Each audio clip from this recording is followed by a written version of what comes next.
వివేకానందులు అవ్వాలి.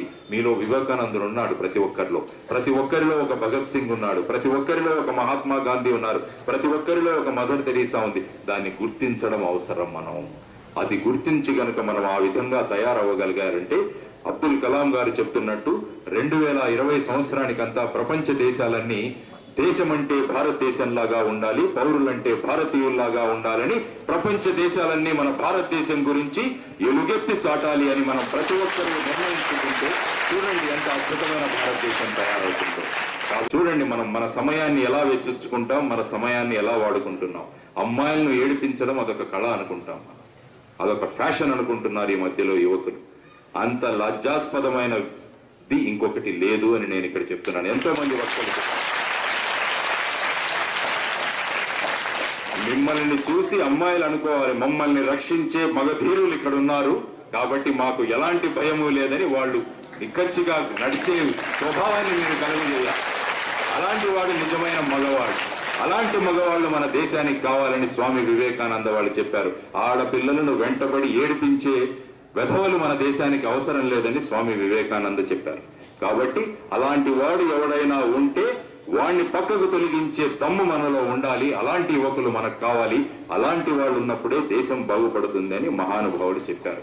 కాబట్టి మనం ఆలోచించుకుందాం, మనం ఎలాంటి వ్యక్తులు మనం ఆలోచించుకొని అద్భుతమైన రక్షణ వీళ్ళందరికీ కలుగజేస్తే, ఎలాంటి పేపర్లు చూస్తే తీయండి, రోజు పేపర్ తీస్తే ఎన్ని హృదయ విదారకమైన ఘటనలు జరుగుతున్నాయి దేశంలో అంటే దాని గురించి మనమంతా ఆలోచించుకోవడం అవసరం. ఎందుకు జరుగుతున్నాయి? మన సంస్కృతి సంస్కారము చెడిపోవడం వల్లే ఇవన్నీ మనకు జరుగుతున్నాయి అన్నది మనం ప్రతి ఒక్కరూ ఆలోచించుకోవాలి. కాబట్టి ఇలాంటి సంస్కృతి సంస్కారం మన సంస్కారం కాదు, మన భారతీయ సంస్కారం కాదు. మన సంస్కారం అంటే స్త్రీని గౌరవమూర్తిగా, ఆదరణమైన దేవతామూర్తిగా చూడడం మన సంస్కారం అని మనం నేర్చుకోవాలి. ఒకటి ముఖ్యమైన విషయం ఏంటంటే, మనం ఏం చేస్తున్నామో దాని మీద అభిమానం ఉండడం చాలా ముఖ్యం. మనం ఒక పని చేస్తున్నామంటే ఆ పనిలో అభిమానం ఉండాలి. దానికని ఒక చిన్న ఉదాహరణ ఇస్తాను మీకు. ఒక 3 వ్యక్తుల్ని పిలిచి వాళ్లను ఇటుకలు తయారు చేయమని చెప్పారు. 3 వ్యక్తులను. ఆ 3కి మట్టి ఇచ్చారు, నీళ్లు ఇచ్చారు. ఆ ఇటుకలను తయారు చేయడానికి ఆ బట్టి అంటాం మనం, అది కూడా ఇచ్చారు. ఒక వ్యక్తి దగ్గరికి వెళ్ళి అడిగితే నువ్వేం చేస్తున్నావు అంటే ఆ వ్యక్తి ఏమన్నా అంటే నేను మట్టి పని చేస్తున్నాను అన్నాడు. రెండవ వ్యక్తి దగ్గరికి వెళ్ళి అడిగితే ఆ వ్యక్తి అన్నాడు నేను ఇటుకలు తయారు చేస్తున్నాను. మూడవ వ్యక్తి దగ్గరికి వెళ్తే నువ్వేం చేస్తున్నావు అంటే ఈ నగరంలో సుందరమైన అందమైన భవంతులను కట్టడానికి కావలసిన సాధన సామగ్రిని నేను తయారు చేస్తున్నాను అని మూడవ వ్యక్తి అన్నాడు. 3 చేస్తున్నది ఒకటే పని, ఇటుకల పని. మొదటి వ్యక్తి నేను మట్టి పని చేస్తున్నానంటే అతనికి ఆ చేస్తున్న పనిలో ఇష్టం లేదు. రెండవ వాడు ఇటుకలు చేస్తున్నాను అన్నాడు, అంటే ఏదో చేస్తున్నాను పని. మూడవ వ్యక్తి చూడండి తను చేస్తున్న పని మీద ఎంత అభిమానం ఉందో అతనికి. ఈ నగరంలో సుందరమైన అందమైన భవంతులను నిర్మించడానికి కావలసిన సాధన సామగ్రిని నేను తయారు చేస్తున్నానని గర్వంగా చెప్పుకుంటున్నాడు. కాబట్టి అలాంటి మనుషులు మనకు కావాలి.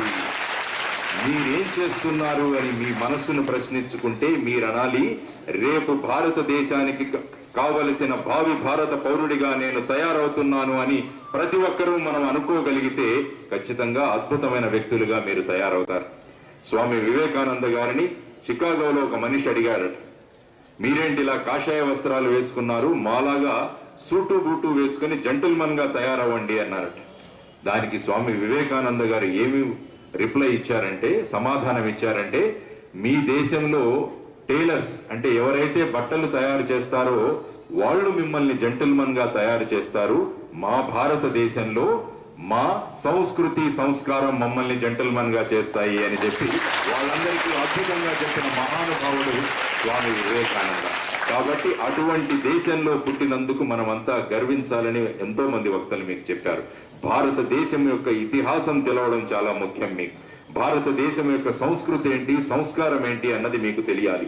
మాతృదేవోభవ, పితృదేవోభవ, ఆచార్య దేవోభవ, అతిథి దేవోభవ అన్నది మన సంస్కృతం. స్త్రీలను దేవతామూర్తిగా పూజించడం మన సంస్కారం. ఇలాంటి సంస్కారం ఉన్న భారతదేశం మనది. కాబట్టి అలాంటి సంస్కారం ఉన్న భారతదేశం ఎందుకు సంస్కారం నుంచి దూరంగా వెళ్ళిపోతుందన్నది కూడా మనం ఆలోచించుకోవాలి. మనం కూడా విదేశీ కల్చర్లో పెరిగిపోతున్నాం. పాశ్చాత్య దేశాలు ఏం చేస్తే ఆ కల్చర్ మనది అన్నట్టుగా ఇప్పుడే మన గురువు గారు కూడా మీకు చెప్పడం జరిగింది. ఇప్పుడు కొత్త ఫ్యాషన్ అయిపోయింది, ఫాదర్స్ డే మదర్స్ డే అని మనం జరుపుతాం. సంవత్సరంలో ఫాదర్స్ డే అని ఒక గ్రీటింగ్ తీసుకుపోయి నాన్నగారికి ఇచ్చేస్తాం. మదర్స్ డే అంటే అమ్మలకని ఒక గ్రీటింగ్ మనం తీసుకుపోయి ఇచ్చేస్తాం. చాలా మురిసిపోతున్నాం. ఈ కల్చర్ ఏంటి? ఇది మన కల్చర్ కాదు. పాశ్చాత్య దేశాల్లో వాళ్ళ వ్యవస్థ ఎలా ఉందంటే ఎవరు ఫాదరు ఎవరు మదరు ఆయనే చెప్పారు ఎలా ఉంటుందో అక్కడ సంస్థని. సంవత్సరంలో ఒకసారి వీళ్ళంతా కలుస్తారు. నాన్న ఎక్కడో ఉన్నాడు, పిల్లవాడు ఎక్కడో ఉన్నాడు, అమ్మ ఎక్కడో ఉంది, వీళ్ళంతా కలిసి సంవత్సరంలో ఒకసారి కలిసి ఫాదర్స్ డే మదర్స్ డే అని జరుపుకుంటారంట. అలాంటి కర్మ మనకెందుకు? మన అమ్మ నాన్న మన దగ్గర ఉన్నారు రోజు. మనకు ప్రతిరోజు పేరెంట్స్ డే, మనకు ప్రతిరోజు తల్లిదండ్రులు మన దగ్గర ఉన్నారు. అలాంటి సంస్కారం మనకి. కాబట్టి మన దగ్గర ఉన్న తల్లిదండ్రులను గౌరవించడం మనం గుర్తుంచుకోవాలని మీకు ముఖ్యంగా చెప్తున్నాను. మీరు పరిపూర్ణమైన మనుష్యులుగా తయారు కావాలనుకుంటే మన ముందు ఉన్న భగవంతులు, దేవుళ్ళు మన అమ్మా నాన్నలు.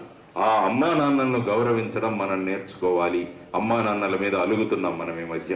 మాకు అది కొనివ్వట్లేదు, ఇది కొనివ్వట్లేదు, మాకు బైక్ కొనివ్వట్లేదు, మాకు 20,000 సెల్ ఫోన్ కొనివ్వట్లేదు. ఇలాగని మనం ఏడ్చి వాళ్ళని ఏడిపించి మేము పట్టాల మీద వెళ్ళి పడుకుంటాం, మేము బిల్డింగ్ మీద నుంచి దుంకుతాం. ఇలాంటివి మనం బ్లాక్మెయిల్ చేస్తున్నాం మన తల్లిదండ్రులు. ఇది మన సంస్కృతి కాదు, ఇది మన సంస్కారం కాదు. చదువుకుంటున్న వ్యక్తులకు 20,000 సెల్ ఫోన్ ఎందుకండి? అసలు సెల్ ఫోన్ ఎందుకు అంటున్నాను మీ అందరికి. ఎంతమంది దగ్గర ఉంది సెల్ ఫోను? అందరి దగ్గర ఉంటుంది. ఎందుకంటే ఇవన్నీ మన దీన్ని డిస్ట్రాక్షన్ చేసే విషయాలు అన్నమాట. ఇక్కడ మనం చదువుకోవడానికి వచ్చాము.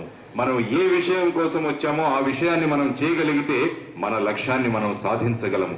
ఇవన్నీ విషయాలు మనను మన లక్ష్యానికి వెళ్లకుండా మనల్ని పక్కకు తీసే మార్గాలు. మొన్న నేను కోలార్ గోల్డ్ ఫీల్డ్స్కి వెళ్ళాను. కోలార్ గోల్డ్ ఫీల్డ్స్ కర్ణాటకలో.